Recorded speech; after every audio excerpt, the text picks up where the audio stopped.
Hey everybody, welcome to my channel. I'm just a brown girl in America trying to survive. I got a question.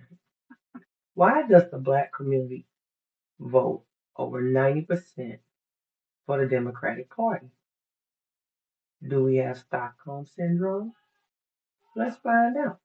But before we get into that, please make sure you share this video, like this video, share it again, share it to your friends, especially the ones that you think it would help, and subscribe to my channel if you want. Thank you. Let's get it.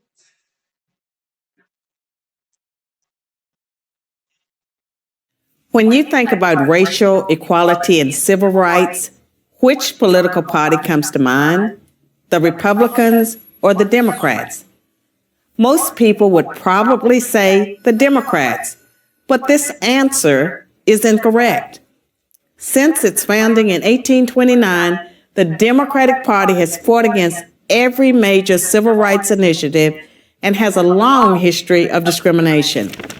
The Democratic Party defended slavery, started the Civil War, opposed Reconstruction, founded the Ku Klux Klan, imposed segregation, perpetrated lynchings, and fought against the Civil Rights Acts of the 1950s and 1960s.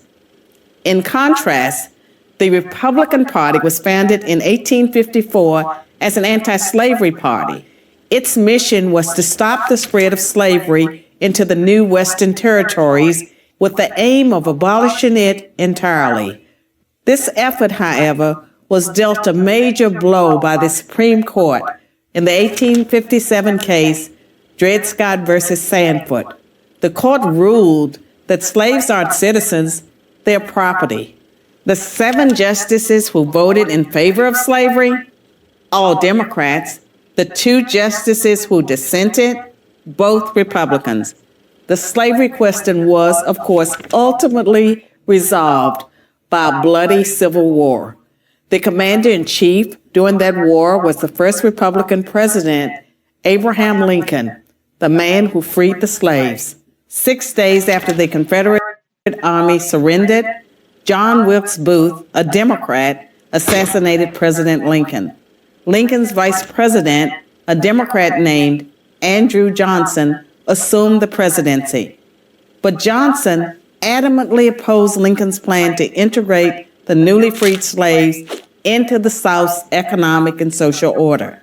Johnson and the Democratic Party were unified in their opposition to the 13th Amendment, which abolished slavery, the 14th Amendment, which gave blacks citizenship, and the 15th Amendment, which gave blacks the vote.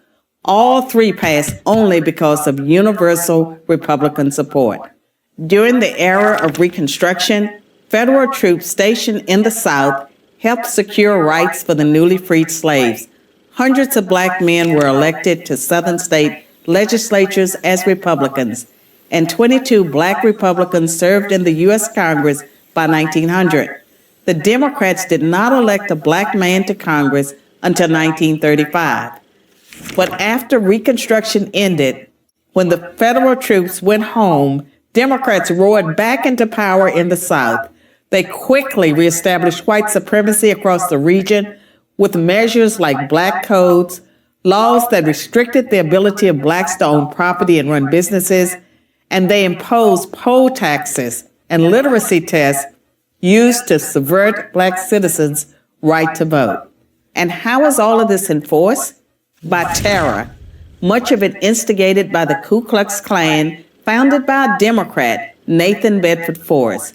As historian Eric Foner, himself a Democrat, notes, in effect, the Klan was a military force serving the interests of the Democratic Party.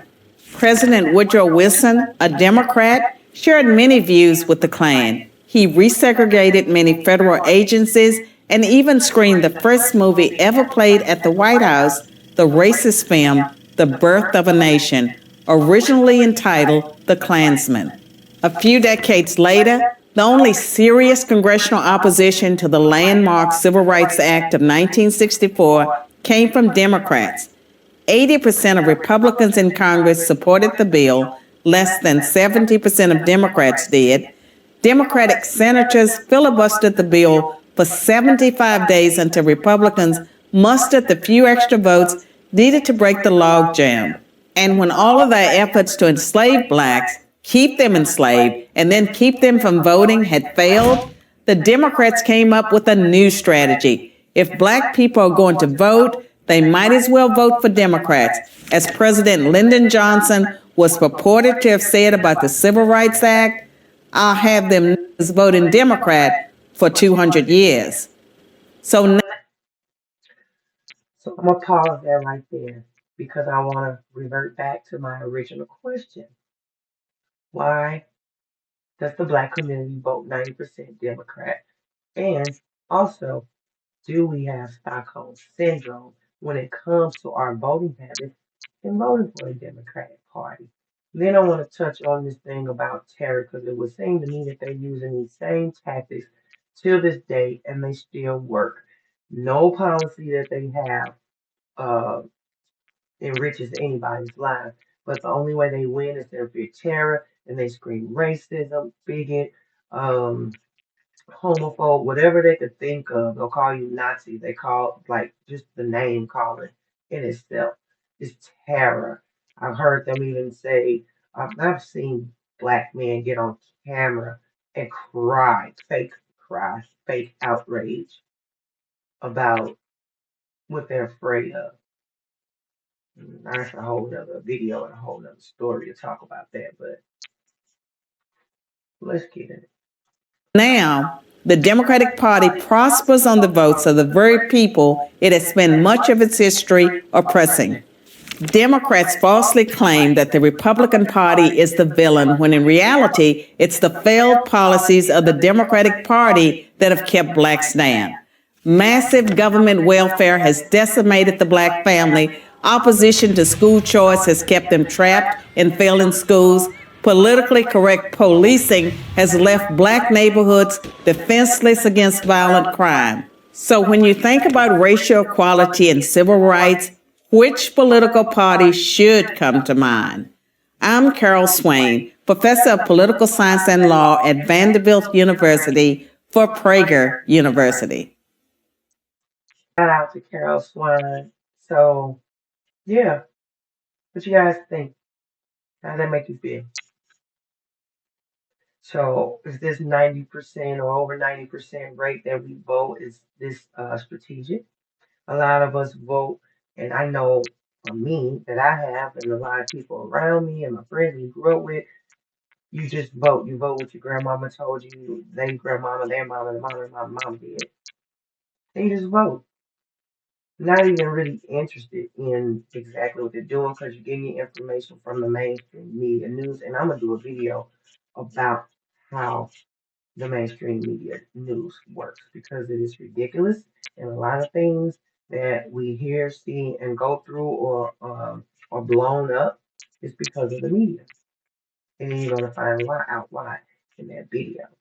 But with that being said, we know the policies are bad. The defunding the police when our communities need the police.